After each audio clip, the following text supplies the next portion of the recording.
Hello everyone, a very good morning to all of you. Welcome to my channel.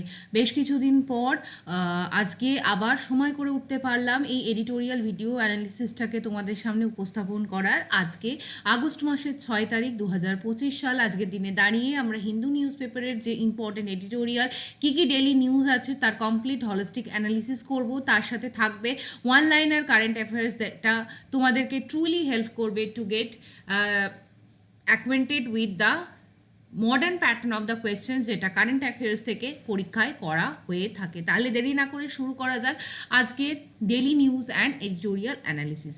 Let's start the class now. This is the front page of the Hindu newspaper. As you can see here, there are the main two important news. First is the flash flood. The term is important. What is the flash flood? সেটা আমরা আজকের ক্লাসে দেখব। কোথায় হয়েছে? উত্তরাখণ্ডে হয়েছে এবং প্রায় 60 পিপল তারা কিন্তু ট্র্যাপড অবস্থায় ছিল। এবং কোন নদীতে হয়েছে যদি আমাদের কোয়েশ্চেন আসে, এটা হচ্ছে উত্তর Kashi district of the Uttarakhand স্টেটের ধারালির কাছে মেন যে নদীটায় হয়েছে, that is the river kheer Ganga. Very important name of the river, এটা থেকে কিন্তু কোয়েশ্চেন আসতে পারে যে কোন নদীতে এই পার্টিকুলার এটা হয়েছে। সেটা হচ্ছে ক্ষীরগঙ্গা রিভার। ফ্ল্যাশ ফ্লাড হয়েছে এবং উত্তরাখণ্ড স্টেটে হয়েছে। তাহলে উত্তর Kashi district of the Uttarakhand এটা আমরা পড়বো। মেনলি এখানে যারা রেস্কিউ অপারেশন করছেন তারা হচ্ছে Indo তিবেতান border police force, ITBP। Okay, so this is the important thing. এর সাথে আমরা দেখবো যে এই উত্তরাখণ্ডের সঙ্গে সঙ্গে যেহেতু এই নর্থ ইন্ডিয়াতে বৃষ্টিপাত শুরু হয়েছে, তার জন্য কিন্তু এখানে আমাদের উত্তরপ্রদেশেরও প্রয়াগরাজ ডিস্ট্রিক্টেও কিন্তু আমরা দেখব বন্যার পরিস্থিতি তৈরি হয়েছে। নাও moving to the greater analysis of the flash flood. যদি পরীক্ষায় কোয়েশ্চেন আসে ফ্ল্যাশ ফ্লাড কি, ফ্ল্যাশ ফ্লাড জেনারেলি বন্যার থেকে একটু আলাদা। বন্যা থেকে কি হয়, বন্যার মধ্যে কিন্তু টাইমটা অনেক বোঝা যায়। ধরো একদিন, দুদিন, 3 দিন ধরে নদীর জল বাড়ছে বা যে সমস্ত বাঁধ বা এম্বার্কমেন্ট আছে তার যে ওয়াটার রিটেনশন ক্যাপাসিটি সেটা ছাপিয়ে যাচ্ছে, তখন কিন্তু আমরা বুঝতে পারি যে মেবি বন্যা হবে বা maybe flood is going to happen. But there is a difference, যেটা আমাদের ফ্ল্যাশ ফ্লাডের ক্ষেত্রে হয়। ফ্ল্যাশ ফ্লাডে কিন্তু এটা হয় sudden search in the water level. আমরা যেহেতু মেনলি হিলি এরিয়ার যে পাহাড়গুলো সেগুলো অত্যন্ত হাই ফ্লোয়িং, তার মধ্যে যে ওয়াটার ক্যাপাসিটি থাকে জলের সেটা অনেক বেশি থাকে। ফলত কি হয়, অনেক সময় দেখা যায় বন্যা পরিস্থিতি খুব সাডেন রাইজ করে। কখন?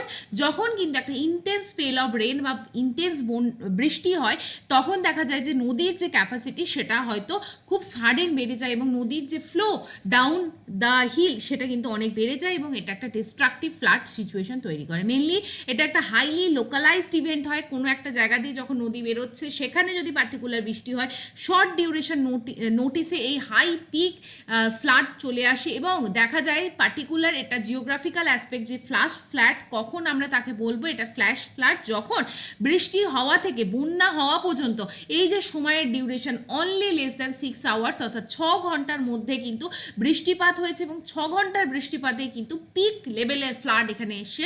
That is called as the flash flood. As you can see Uttarkashi ডিস্ট্রিক্টের এটা বর্তমানের যে ইমেজ, যেখানে দেখা যাবে ক্ষীরগঙ্গা নদীর যে জল সেটা কিভাবে ম্যাসিভ ডিস্ট্রাকশন করেছে। এইখানে কিন্তু মেনলি কেন এখানে কিছু ন্যাচারাল রিজনের পাশাপাশিও ম্যানমেড রিজন আসে to make this flash flood more worse. কারণ এখানে কিন্তু যখন আমরা দেখব মানুষ যেখানে বেশি যাতায়াত করে সেখানে অনেক সময় দেখা যায় প্লাস্টিক আমরা ফেলতে থাকি। ট্যুরিস্ট এগুলো একটা স্পট থাকে। Uttarakhand state itself is a very much tourist attractive destination. সেখানে কিন্তু যদি কোনোভাবে ড্রেনেজ সিস্টেম চোকড হয়ে যায়, এনক্রোচড হয়ে যায়, মানে পার্বত্য এরিয়া নদীর চারপাশে ধরো দেখা যায় অনেক নদীর চারপাশের যে ল্যান্ড সেই প্রপার্টিকে এনক্রোচ করে বড় বড় হোটেল ইন্ডাস্ট্রি সেখানে গড়ে উঠেছে। দ্যাট ইজ ওয়াই ন্যাচারাল যে ফ্লো অফ দ্য রিভার সেটা কিন্তু হিন্ডার্ড হয় এবং অ্যাজ এ কনসিকুয়েন্স কিন্তু এই ধরনের ফ্ল্যাশ ফ্লাড আসে। তাহলে হোপফুলি এটা তোমাদের কাছে নাও ক্লিয়ার হলো। নাও moving to the next article of the day, that is India Philippine ties elevated to strategic partnership says Prime Minister Narendra Modi. Generally আমাদের কান্ট্রির সাথে ইন্ডিয়া এবং ফিলিপিন্স যে রিলেশনশিপ যদি আমরা দেখি, তাহলে ইন্ডিয়া অ্যান্ড ফিলিপিন্সের মধ্যে যে রিলেশন সেটাকে বলা তো যে আমরা উই হ্যাভ মানে তার কিন্তু পার্টিকুলার কোনো ডেজিগনেটেড নাম ছিল না, বাট দিস টাইম আমাদের বলা হয়েছে ইন্ডিয়া এবং Philippines from now is going to become the strategic partner. এবং এই স্ট্র্যাটেজিক পার্টনারশিপ মেনলি ডিফেন্স, আমরা যদি দেখি মেরিটাইম সিকিউরিটি, এই জায়গাগুলোকে কিন্তু ফোকাস করা হবে as stated by our honourable prime minister Narendra Modi. So this is the entire thing. Now let's try to analyse the position of the Philippines and why the Philippines is very much important for India. Now আমরা যদি দেখি this is the India, তার পাশে আমরা একদম পড়োশি দেশ হিসেবে পাবো মায়ানমার, যার ক্যাপিটাল কিন্তু হচ্ছে নেফিউডো, ভেরি ইম্পর্টেন্ট। নাও এই যে জায়গাটা, যেটা আমাদের যদি আমরা দেখি আসিয়ান কান্ট্রি বা আমরা যদি ইস্টার্ন এশিয়াকে আমরা কনসিডার করি, তাহলে এখানে আমরা দেখবো থাইল্যান্ড, লাওস, কম্বোডিয়া, ভিয়েতনাম, এই যে কান্ট্রিগুলো আছে, এর পাশাপাশি this is the very important country name as Philippines. এই ফিলিপিন্স কান্ট্রিজ কাছে কে কে আছে? ফিলিপিন্স সি আছে, এবং এটা কিন্তু তার এইদিকে মানে রাইট হ্যান্ড সাইডে we can have the Pacific Ocean, and in between this China এবং ফিলিপিন্স আমরা পাবো South China Sea. So this is the main location. Okay, moving to the next portion, আমরা যদি ফিলিপিন্সকে কি ফ্যাক্টস হিসাবে অ্যাজ এ স্ট্যাটিস্টিক হিসাবে Philippines কান্ট্রিটাকে রিড করতে চাই, this is the national flag of the Philippines and the Philippines capital is the Manila, very important name. Now Philippines কিন্তু একটা আর্কিপেলাগো বা একটা আইল্যান্ড কান্ট্রি, যেটা কিন্তু আমাদের সাউথ ইস্ট এশিয়ার মধ্যে লোকেটেড। সারাউন্ডেড কি দেখলাম আমরা, এদিকে we have the Philippines Sea, now we have the China Sea বা সাউথ চায়না সি, এবং আমরা যদি দেখি এর সাউথে, আমরা যদি দেখি ফিলিপিন্সের সাউথে আমরা দেখবো সেলেবিস সি, ভেরি ইম্পর্টেন্ট নাম। এই নামটা কিন্তু কমন নয়, এটা একটা uncommon name, that is why it is very much important for you to remember the name.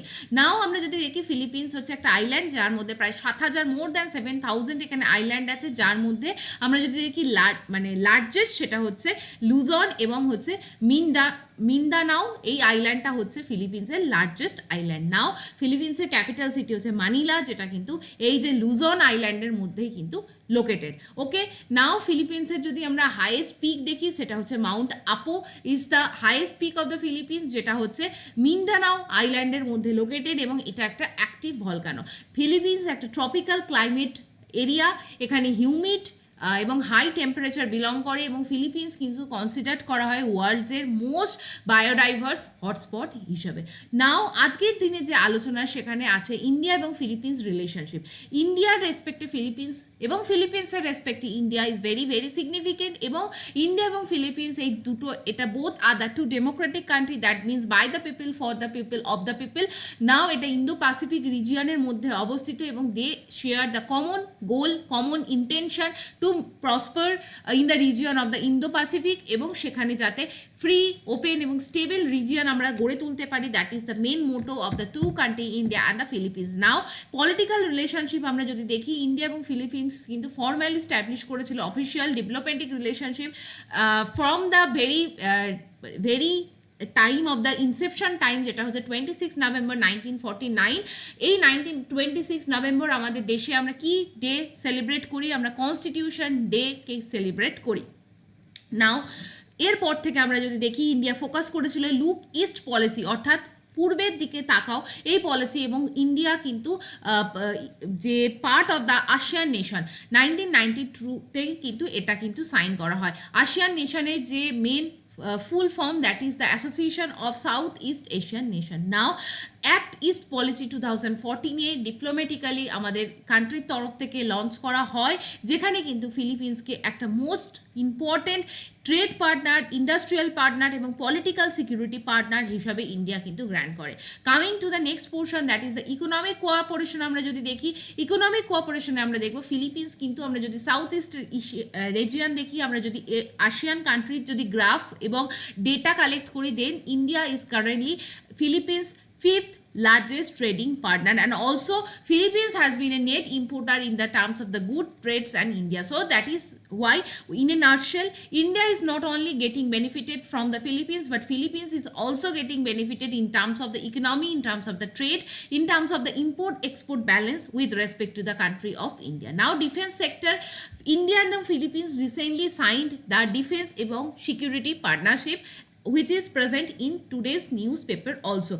Now there is a very important missile, BrahMos missile. India কোথা থেকে এই BrahMos missile কে পেয়েছে, তার interior design of the BrahMos missile এবং সেটাকে co develop করেছে India in partnership with the Russia. Now this BrahMos missile is going to be sold to the country of the Philippines and this is one of the biggest defence missile deal with respect to country India and Philippines. এবং সেই জায়গায় দাঁড়িয়ে এই ইন্ডিয়ার সাথে যে ফিলিপিন্সের BrahMos deal যদি সাইন হয় বা সেখানে যদি ব্রহ্মোস মিসাইল বাল্ক অ্যামাউন্টে ফিলিপিন্স পারচেস করে from India, then it will boost India's current mission, that is the Atmanirbhar defense mission। সেই জায়গায় কিন্তু ইন্ডিয়া একটা ডিফেন্স বুস্ট পাবে। So this is the entire analysis. বাকি যে জায়গাগুলো আছে আমরা আজকের মতো এগুলোকে লিভ করব, because this are already discussed. এবং দেখো আর একটা জায়গা আমরা যদি বলি, in the top court centre rejects any move to lower age of consent.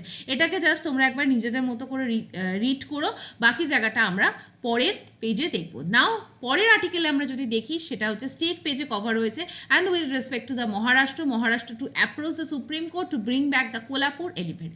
What is actually happened that Kolhapur is a very much important district in the Maharashtra. Recently Kolhapur is also in a news because Kolhapur চপ্পল দেখবো আমরা, সেটা দেখবো কোলাপুর চপ্পল একটা GI product, এবং সেই GI প্রোডাক্টকে কী করা হয়েছিল, জিআই প্রোডাক্টকে কপি করা হয়েছিল এবং তার যে জিআই প্রোডাক্টের যে সিকিউরিটি সেটাকে ব্রিচ করা হয় বাই দ্য প্রাডা কোম্পানি। এবং প্রাডা কিন্তু রিসেন্টলি কোলাপুর চপ্পলের রেপ্লিকা করে সেটাকে 1 লাখ রুপিজে তাদের যে আমরা বলতে পারি তাদের যে ইভেন্ট সেখানে সেল করে দিয়েছিল। So at that time we discussed in details what is about the Kolhapur choppol, what is about the GI tag in our country. Now this time বলা হয়েছে কোলাপুরের একটা পার্টিকুলার একটা হাতি ছিল, ঠিক আছে, সেই হাতিটিকে কিন্তু because of the different reasons তার ওয়েলবিংসের জন্য দেখিয়ে পেটা একটা ইম্পর্টেন্ট অর্গানাইজেশনের নাম, যার ফুল ফর্ম হচ্ছে people for the ethical treatment of the animal, তারা কিন্তু সেটাকে নিয়ে যায়। Now Maharashtra government is claiming that এই যে কোলাপুর এলিফ্যান্ট আছে যার অ্যাকচুয়াল নাম হচ্ছে মাধুরী এলিফ্যান্ট, এই মাধুরী হাতিকে তারা কিন্তু মোস্টলি মানে they will try their best to bring that Madhuri elephant, যাতে কিন্তু সেই স্টেট রিহ্যাবিলিটেশন ফেসিলিটি পেটা যেখানে নিয়ে গেছে সেই হাতিটাকে স্টেট আবার ফিরিয়ে আনতে পারে। This is one news, but from this news we need to understand what is the current scenario and what is the full form of the PETA. This is the official logo of the PETA. তোমরা যারা particularly আমি এই পেটাকে নিয়ে পড়াশোনা করেছিলাম during my time of the interview for the WBCS for civil service examination, because আমার particular হবি যদি আমরা দেখি সেটা হচ্ছে আমি অ্যানিম্যাল পেট ডগস বা এদেরকে নিয়ে কেয়ার করি, সেই জন্য কিন্তু পেটা ইম্পর্টেন্ট। যারা রিসেন্টলি ধরো এই ধরনের কোনো অ্যাজ অ্যান জেনারেল টপিক হিসাবেও পেটা নিয়ে একটা বা দুটো লাইন জেনে রাখা important for the static GK portion, কারণ এগুলো থেকে কিন্তু যারা মিসলেনিয়াস পরীক্ষাও দিচ্ছ মানে কোয়েশ্চেন করা হয়ে যেতে পারে। নাও পেটার ফুল ফর্ম হচ্ছে people for ethical treatment of the animal. আমাদের সময় পেটা প্রচণ্ড পরিমাণে কাজ করে to rescue street dogs, street cats. এছাড়া অনেক জায়গায় দেখা যায় যে সমস্ত ঘোড়া বা ষাঁড় বা গরু এদেরকে দেখা যায় রাস্তার ধারে অভুক্ত অবস্থায় বা ওদের প্রচণ্ড রোগ আছে, যাদের কোনো টেক কেয়ার করার জায়গা নেই, তাদেরকে কিন্তু পেটা রেস্কিউ করে এবং এটা একটা নন গভর্নমেন্টাল অর্গানাইজেশন। মেনলি এরা আমাদের not only in the India but across the world এটা কিন্তু বর্তমানে operated as the largest animal right organisation. এর মেন যদি আমরা হেডকোয়ার্টার দেখি ইউনাইটেড স্টেটের ভার্জিনিয়াতে, এদের নর্থ ফ্লকে এদের কিন্তু হেডকোয়ার্টার আছে। This is important for the aspect of the examination. Now এরপরে এই আর্টিকেলটার পর আমরা দেখে নেব পরবর্তী article, that is the very important article that is with respect to world affairs. এবং আমরা দেখব যে কিছুদিন আগেও যখন আমরা ডিসকাস করছিলাম ট্রাম্প এবং আমরা ডিসকাস করছিলাম যে United State of America tariff impose করার কথা বলছে, সেখানে একটা ইম্পর্টেন্ট অ্যাসপেক্ট আছে, ইন্ডিয়াকে থ্রেটেন করা হয়, ইন্ডিয়াকে ওয়ার্ন করা হয় to stop the oil import from the country of the Russia. But India সেখানে ইন্ডিভিজুয়াল স্ট্যান্ডস, ইন্ডিভিজুয়াল কান্ট্রি তার সোভারেনিটি মেনটেন করে কিন্তু স্টেটমেন্ট দেয় এবং কন্টিনিউ করে যে purchase of the crude oil from the Russia. Now this is the time that Donald Trump the United State president is going to say that কি next 24 আওয়ার্সের মধ্যে ইন্ডিয়ার ওপর কিন্তু সিভিয়ার ট্যারিফ ইম্পোজ করা হবে by the United State of America, কারণ United State বলেছে যে India is not a good partner. This is the statement, kind of very childish statement in my opinion, I would rather say. সেই জায়গায় দাঁড়িয়ে next 24 আওয়ার্সে কিন্তু যদি India রাশিয়ার থেকে substantial amount of oil purchase বন্ধ না করে, তাহলে কিন্তু retaliatory tariff from the side of the United State ইন্ডিয়ার ওপর ইম্পোজ করা হবে। There is also one news in this regard that India may change the stands amid United State of America tariff European Union sanctions over the Russian oil. So this is the kind of thing যেখানে oil ইম্পোর্টকে কিন্তু manoeuvre করা, change করার কথা বলা হচ্ছে। এবং ইন্ডিয়ার এখানে কিন্তু ইন্ডিয়ার এখানে কিন্তু ফরেন যে relationship, that is very important. India, we have on the one hand Russia, on the other hand the western country European Union and specifically United States of America. Now India is a very sovereign country. India can India has the right to decide his own need, but এখানে United State of America এবং রাশিয়ার টাসেলের মাঝখানে sandwich কন্ডিশনে চলে এসেছে India. Now আমরা যদি দেখতে চাই ইন্ডিয়ার মেন যদি top source of the oil import দেখি, ইন্ডিয়া কিন্তু ইউনাইটেড স্টেট অফ আমেরিকা থেকে প্রচুর যে তেল নিচ্ছে এমনটা নয়, র্যাদার ইন্ডিয়া কিন্তু মেনলি রিলাই করে অয়েল ইম্পোর্টের জন্য রাশিয়া। এরপর আমরা যদি দেখি ইরাক, সৌদি আরব এবং ইউনাইটেড আরব এমিরেটসের জন্য। মেনলি এই চারটে কান্ট্রির থেকে বাল্ক অ্যামাউন্টে কিন্তু অয়েল ইম্পোর্ট হয়। এবং আমরা যদি দেখি যে Saudi Arab, United Arab Emirates, এগুলো কিন্তু আমাদের কোথার কান্ট্রি, এগুলো কিন্তু আমাদের যদি আমরা দেখি আমাদের এশিয়ার যে মেন অয়েল এক্সপোর্টার কান্ট্রির মধ্যে পড়ে Saudi Arab, United Arab Emirates, Iraq, Iran আছে, কিন্তু ইরানের থেকে ইন্ডিয়া সেই অর্থে কিন্তু অয়েল পারচেস করে না। সো এই ফিগারটা তোমরা একটু মনে রেখো। Now moving to one organisation with respect to the petroleum export. সেই জায়গায় কোন কান্ট্রি কীভাবে পেট্রোলিয়াম এক্সপোর্ট করবে, কত তারা ক্রুড পেট্রোলিয়ামকে উত্তোলন করবে, সেই পুরো জিনিসটাকে রেগুলেট করে ওপেক কান্ট্রি। ওপেকের ফুল ফর্ম হচ্ছে organisation of the petroleum exporting country. এটা একটা রেলিভেন্ট আমরা যদি দেখি সেই জায়গায়, কারণ ওপেকের যদি আমরা টোটাল মেম্বার কান্ট্রিজ দেখি, সেখানে ওপেক কভার করে 12 অয়েল এক্সপোর্টিং কান্ট্রি। এটা একটা পার্মানেন্ট ইন্টার গভর্নমেন্টাল অর্গানাইজেশন। 1960 সালে এটাকে তৈরি করা হয়। এর হেডকোয়ার্টার হচ্ছে ইরাকের বাগদাদে। Mainly it was established back in 1960, যেখানে Iran, Iraq, Kuwait, Saudi Arab, ভেনিজুয়েলার মতো oil extracting country, oil exporting কান্ট্রিরা কিন্তু ইম্পর্টেন্ট। মেনলি 1960-তে ইরাকে এটা তৈরি হলো। পরবর্তীকালে ওপেকের হেডকোয়ার্টারকে স্ট্যাবলিশ করা হয় ইন দ্য অস্ট্রিয়া, ভিয়েনাতে। ভেরি ইম্পর্টেন্ট স্ট্র্যাটেজিকে। তো এর মেন কাজ কি করে? এর মেন কাজ হচ্ছে কোঅর্ডিনেট করা, ইউনিফাই করা পেট্রোলিয়াম পলিসিকে, যাতে কিন্তু একটা fair stable price all across the country, all across the globe আমরা মেনটেন করতে পারি। প্রডিউসার এবং সাপ্লাই সাইডের মধ্যে এফিসিয়েন্সি আমরা এনহান্স করতে পারি, এবং রেগুলার যাতে অয়েল সাপ্লাই আমাদের একদম টপ থেকে একদম রিটেল কাস্টমার পর্যন্ত মেনটেন হয়, সেই জায়গায় দাঁড়িয়ে অন এ ফেয়ার প্রাইস সেটাকে রেগুলেট করার দায়িত্ব বর্তায় এই ওপেক কান্ট্রির ওপর। So this is the entire thing. Now আমরা যদি চলে যাই back to our next thing, that is the editorial page. দেখো প্রথম থেকে এই যে এডিটোরিয়াল পেজ, আজকের দিনে যেটা আলোচ্য বিষয় সেটা হচ্ছে এই যে বুলিং ট্যাকটিক্স। এটা আমরা পড়বো না, কারণ এখানে মেনলি বলা হচ্ছে, যেটা আমরা অলরেডি ডিসকাস করে নিলাম, যে India can not allow the United state নর India can allow the European Union to decide its choice of trade partner. India কাকে ট্রেডিং পার্টনার হিসাবে চয়েস করবে, ইন্ডিয়া কার থেকে অয়েল ইম্পোর্ট করবে, সেটা কিন্তু ইউনাইটেড স্টেট এবং ইউরোপিয়ান ইউনিয়ন ডিসাইড করে দিতে পারে না। দিস ইজ রিটেন, তোমরা নিজেদের মতো করে পড়তে পারো। বাকি এই এডিটোরিয়াল পড়ার দরকার নেই। নেক্সট আমরা যদি দেখি দ্য টেকনোক্রেটিক ক্যালকুলাস অফ ইন্ডিয়ার ওয়েলফেয়ার স্টেট, এটাও তোমরা এলিমিনেট করতে পারো, because it is written with very details ডেটাস and information which is not very much relevant for the exam perspective. But welfare state is a concept mentioned in the directive principle of the state policy. আমরা যদি দেখি, it is written in the part 4 of the Indian Constitution, article 39 talks about securing the welfare এবং definition of the welfare state, এগুলোর জন্য important articles আছে। Now 40 is the very much important article with respect to the DPSP, যেখানে আমাদের village পঞ্চায়েতের কথা বলা হয়। আর্টিকেল আমরা যদি দেখি ইউনিফর্ম সিভিল কোড, এটা তোমরা কমেন্ট সেকশনে জানাও ইউনিফর্ম সিভিল কোড কোন আর্টিকেলে বলা আছে। নাও moving to the next portion, আমরা যদি দেখে নিই, দেখো 80 ইয়ার্স অন ফ্রম হিরোশিমা। এখানে যে বিষয় নিয়ে আলোচনা করা হচ্ছে 6th আগস্ট।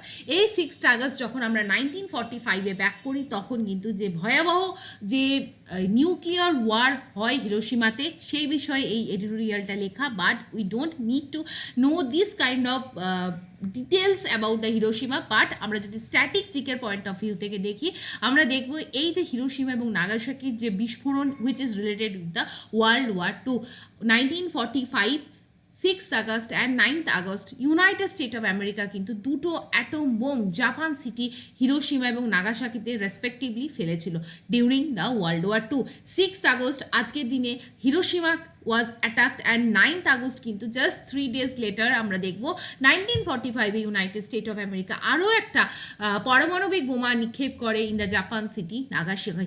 এই দুটো যদি এই যে এরিয়াল বোম্বিং নিউক্লিয়ার ওয়ার হেডকে ড্রপ ডাউন করা হয়েছিল ইন দ্য জাপানিজ সিটি, সেখানে কিন্তু অ্যাপ্রক্সিমেটলি হিউজ পিপল, প্রায় 1.5 লাখ এবং 2.5 লাখ পিপল মারা গিয়েছিল। It is was civilian loss এবং নিউক্লিয়ার উইপনকে কিন্তু ইউজ করা হয়েছিল। এবং তারপর দেখা গিয়েছিল যে জাপানকে বাধ্য করা হয়েছিল 15ই আগস্ট, কিন্তু সেই জায়গায় দাঁড়িয়ে জাপান কিন্তু সারেন্ডার করে দেয় এবং that is the bringing the end of the world war two.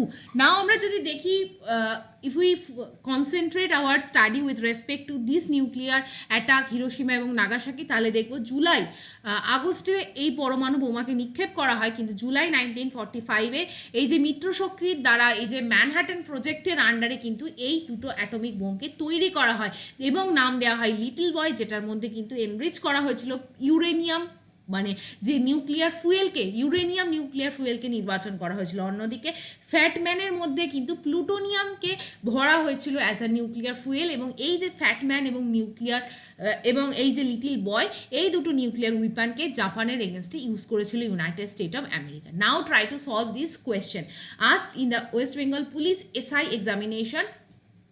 তো কোয়েশ্চেনটা ছিল which is the code name of the atomic bomb dropped on the Hiroshima. তাহলে হিরোশিমাতে কোন বোমটা ড্রপ করা হয়েছিল? দেখো তোমরা এই 3 এবং 4 নম্বর অপশানটাকে ইজিলি এলিমিনেট করতে পারবে। এবং এখানে আমি বলছি মোর দ্যান 80% স্টুডেন্ট কিন্তু কনফিউজ হয়ে যাবে পরীক্ষার সময় কি লিটিল বয় না ফ্যাটম্যান, কোনটা অ্যাকচুয়াল অ্যান্সার হবে।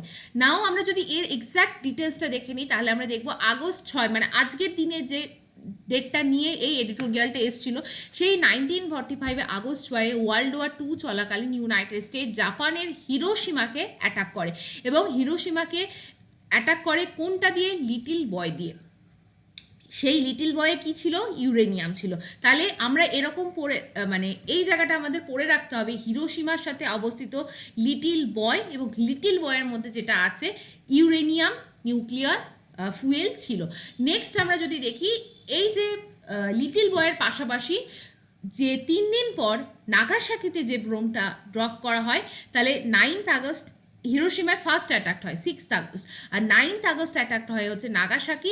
নাগাসাকির যে প্লুটোনিয়াম এনরিচ যে বোমটাকে নিক্ষেপ করা হয় তার কোড নেম ছিল ফ্যাটম্যান এবং সেটার মধ্যে ছিল প্লুটোনিয়াম। তাহলে এই জায়গাটা কিন্তু আমাদের ক্লিয়ারলি মনে রাখার দরকার আছে, ঠিক? এবার আমরা যদি দেখি 16 জুলাই 1945, জাস্ট অলমোস্ট 9 তারিখের পর 16ই, মানে 9 তারিখের আগে, সরি 6th আগস্ট এবং 9th আগস্ট কিন্তু এই বোমা নিক্ষেপ হয়। তার আগে আমি বললাম জুলাই মাসে 1945-এ ইউনাইটেড স্টেটের সায়েন্টিস্টরা ম্যানহাটন প্রজেক্টের আন্ডারে সাকসেসফুলি এই যে নিউক্লিয়ার ওয়ারফেয়ারগুলোকে, নিউক্লিয়ার বোমগুলোকে ডেভেলপ করে। ইন্দা কোনখানে, কোন জায়গায় এই বোম দুটোকে তৈরি করা হয়েছিল, সেটা হচ্ছে ট্রিনিটি টেস্টের মাধ্যমে এগুলোকে তৈরি করা হয়। এবং তৎকালীন নিউ মেক্সিকোতে কিন্তু এই যে নিউক্লিয়ার এক্সপ্লোশন, সেটাকে কিন্তু সাকসেসফুলি কন্ডাক্ট করা হয়। এরপরেই কিন্তু জাপানের ওপর এটাকে টার্গেটেডভাবে অ্যাটাক করানো হয়। তাহলে আশা করছি তোমরা এই পুরো জায়গাটা বুঝতে পেরেছো। এরপর আমার বাকি জায়গাগুলো আমি জাস্ট দেখিয়ে দিই। Bihar electoral role after the SIR, so Concerning trade, we just skip the portion. Now moving to the next portion, money laundering রেসপেক্টে তোমরা যদি পড়তে চাও, আমাদের কান্ট্রিতে আমি যে দুটো পয়েন্ট খালি বলবো, মানি লন্ডারিং মানে illegal supply and trading with the money, যার কিন্তু কোনো লিগাল ব্যাকিং থাকে না, যেটাকে বলা হয় ইলিগাল ট্রান্সফার অফ দ্য মানি।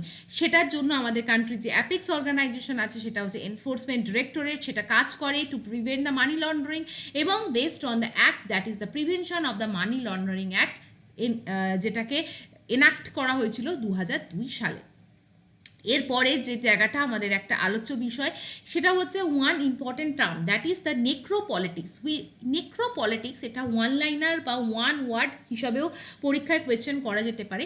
নেক্রোপলিটিক্স মানে কিন্তু it is a kind of politics বা রাজনীতি, যেখানে which is allowed to live and who may die. অর্থাৎ বলা হচ্ছে যে আমাদের যে নেক্রোপলিটিক্স এমন একটা সিচুয়েশন, সেখানে কিন্তু ডিসাইড করে নেওয়া হয় যে রাজনৈতিক সুবিধার্থে কাকে প্রায়োরিটি দেওয়া হবে, কাকে প্রায়োরিটি দেওয়া হবে না, who will be neglected and who will be given the priority from the side of the political parties. তো this is the one word যেটা তোমাদের আমার মনে হয়েছিল যে ভোকাব পয়েন্ট অফ ভিউ থেকে ইম্পর্টেন্ট, নেক্রোপলিটিক্স। আর নেক্রো মানে কি? নেক্রো মানে হচ্ছে ডেথের সাথে কিন্তু নেক্রো কথাটা জড়িত। এর সাথে আমরা যদি দেখি নেক্রোফিলিয়া মানে হচ্ছে যাদের কিন্তু ডেথ বডির প্রতি অ্যাট্রাকশন থাকে, বা তারা মৃতদেহের প্রতি they feel attracted. This is the word necrophilia. Philia means হচ্ছে লাভ, ঠিক। আর নেক্রো যদি আমরা দেখি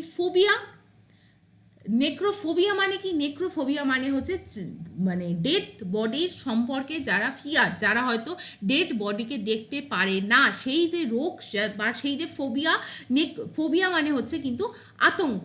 তাহলে নেক্রোফোবিয়া থেকেও কিন্তু আমাদের কোয়েশ্চেন আসতে পারে, ঠিক। তাহলে এই ওয়ান ওয়ার্ডটা তোমরা মনে রেখো। This is all. নাও এবার আমরা লাস্ট, যেরকম আমরা প্রত্যেক দিন সলভ করে থাকি, the one liner current affairs. First question is that with which country has India recently signed a Digital India Cooperation Agreement? France, Germany, Japan এবং Australia. Correct answer option B, Japan. India এবং Japan recently collaborate করেছে যাতে digital transformation, e governance এবং cyber সিকিউরিটিতে greater কোঅপারেশনকে enhance করা যায়। Next question যেটা আমরা দেখব সেটা হচ্ছে which country has recently launched world first 6G satellite. Recently চায়নার রেসপেক্টে কিন্তু 6G স্যাটেলাইটকে লঞ্চ করা হয়েছে নেক্সট জেনারেশন টেকনোলজি এবং কমিউনিকেশনকে বুস্ট করার জন্য। পরের question, which state has launch the mission rain water campaign. Uttar Pradesh is the state. Option D is the correct answer, যারা কিন্তু রিসেন্টলি লঞ্চ করেছে mission rain water campaign. Uttar Pradesh is the correct answer, যাতে করে ground water কনজারভেশনের ওপর focus করা যায়। Next question, which Indian scientist has recently receive the UNESCO award. Option C is the correct answer, Ranjana Agarwal recently United Nation ব্যাক্সড UNESCO থেকে কিন্তু honoured হয়েছেন। Award section এটা ভেরি ইম্পর্টেন্ট, এবং তার কন্ট্রিবিউশন কি to empowering women scientist. Now 5 number কোয়েশ্চেনে আমরা চলে আসবো। India's recently signed food security mission agreement with which organisation. আমরা যদি দেখি FAO, এই অর্গানাইজেশনের সাথে ইন্ডিয়া ফুড সিকিউরিটি মিশন এই এগ্রিমেন্টকে সাইন করেছে in order to enhance better cooperation in the field of agriculture, nutrition and food security. Next question, 6 number, which state has announced implementation of e-Bidhan system? e-Bidhan system Gujarat government কিন্তু recently announce করেছে, এবং এই announcement কিসের জন্য হয়েছে? Fully digitalise করা proceedings of the legislative assembly. অর্থাৎ আমাদের যে বিধান সভা থাকে, তার যে গুজরাটের যে বিধানসভা, তার এন্টায়ার কাজকে ডিজিটাল করার জন্য বিধান এই প্রজেক্টকে ইমপ্লিমেন্ট করা হয়েছে। লেজিসলেটিভ অ্যাসেম্বলির বাংলা হচ্ছে বিধানসভা, অন কন্ট্রারি লেজিসলেটিভ কাউন্সিলের যদি আমরা বাংলা দেখি সেটা হবে বিধান পরিষদ। পরের কোয়েশ্চেনে চলে আসবো, which bank has recently launched one nation one card scheme. State Bank of ইন্ডিয়ার তরফ থেকে এই স্কিমকে ওয়ান নেশন ওয়ান কার্ডকে লঞ্চ করা হয়েছে to provide unified card service to the commuters. Next question, recently India এই চারটে অপশানের মধ্যে কোন মিসাইলকে কিন্তু সাকসেসফুলি টেস্ট ফায়ার করেছে? অপশান হবে আকাশ, এনজি, এবং এটা একটা next generation missile capable of quickly engaging targets with the high precision. পরের কোয়েশ্চেনে চলে যাব, COP25 ক্লাইমেট চেঞ্জ কনফারেন্স 2025 কোন কান্ট্রিতে হোস্ট হবে? Brazil is the hosting country, এবং ব্রাজিলের যে একটা ব্রাজিল দেশের একটা সিটি বেলেমে এই COP30কে কিন্তু হোস্ট করা হবে। পরের question, Shibu Soren who recently passed away is the former chief minister of which state? ঝাড়খণ্ডের ফর্মার বা প্রাক্তন মুখ্যমন্ত্রী শিবু সোরেন রিসেন্টলি মারা গেছেন। ঠিক, তিনি ঝাড়খণ্ডের সিএম ছিলেন 3 বার। তিনি সেখানে কিন্তু ঝাড়খণ্ডে চিফ মিনিস্টারের মতো একটি গুরুত্বপূর্ণ দায়িত্বের পোস্টকে তিনি কিন্তু পালন করেছিলেন। নেক্সট কোয়েশ্চেন এবং last question of the day, that is the which Indian company has recently launched a first AI based mobile phone? Option B is the correct answer. Lava introduce করেছে এআই ইন্টিগ্রেটেড স্মার্টফোন, যেটা Indian মার্কেটে এখন retail মার্কেটেও কিন্তু available করা হবে। So this is the entire analysis of from my side. Like করো, share করো, সাবস্ক্রাইব করো। বেশ কিছুদিন because of very very crucial personal reason I can't able to make the video. তোমরা অনেকে আমাকে কমেন্ট করে জানিয়েছিলে, ইভেন কয়েকজন আমাকে ফোন করেছিলে। আই রিয়েলি অ্যাপ্রিসিয়েট যে তোমরা আমাকে এতটা ভালোবাসা দিয়েছো। আমি জেনুইনলি তোমাদের এই ভালোবাসা এবং তোমাদের এই যে অনেস্টলি তোমরা আমার থেকে শিখতে চাও, আমার থেকে জানতে চাও, that is the main motivation, nothing beyond this. যেটা আমাকে আজকেও আমি দেখবে অনেক জায়গায় আমার ফাম্বল করেছি, বিকজ এমন একটা জায়গার থেকে আমি ভিডিওটা করছি। It is not possible from my side two make this video, কারণ এটা অনেকটা সময় লাগে, অনেকটা পড়াশোনা করতে হয়। অনেক সময় দেখা যায় আমি ট্রাভেল করেছি, ইন্টারনেট কানেকশন পাইনি, that is Y I can't able to upload. Even আমি নিউজ পেপারটা ডাউনলোডই করতে পারিনি, যেখান থেকে আমি তোমাদের জন্য এই ভিডিওটা করব বা এই ভিডিওটাকে ইউটিউবে আপলোড করব। সো যখন দেখবে যে আমি পারছি না, যে ডেফিনেটলি আমাকে মেল করতে পারো, ডেফিনেটলি আমাকে তোমরা জানিয়েছো, তো সেটার জন্যই আজকে অনেকটা করে আমি আজকে তোমাদের জন্য ভিডিওটা বানাবো। তো কেমন লাগলো অবশ্যই জানিও। টেলিগ্রাম চ্যানেল যারা নতুন দেখছো জয়েন করো। আর তোমরা যদি পার্টিকুলারলি WBCS নিয়ে আমাকে অনেকে মেসেজ করো বা অনেকে আমাকে মেল করেছিলে, আমি তাদেরকে উত্তরও দিতে পারিনি যে ঠিকঠাকভাবে, যে কিভাবে তোমরা যোগাযোগ করতে পারবে। তোমাদের যদি কেউ মনে হয় WBCS এর রেসপেক্টে হলিস্টিক্যালি গাইডেন্স দরকার, একদম প্রিসাইজ ওয়েতে জেনারেল স্টাডিজকে যদি তোমরা শিখতে পারো, কনসেপচুয়াল কোর আন্ডারস্ট্যান্ডিং পেতে চাও, then you can join my mentorship program. This is the mail ID, তোমরা আমাকে মেল করে জানাতে পারো। I will connect you accordingly. So আজকের মতো এইটুখানি। Thank you for watching. Have a nice day.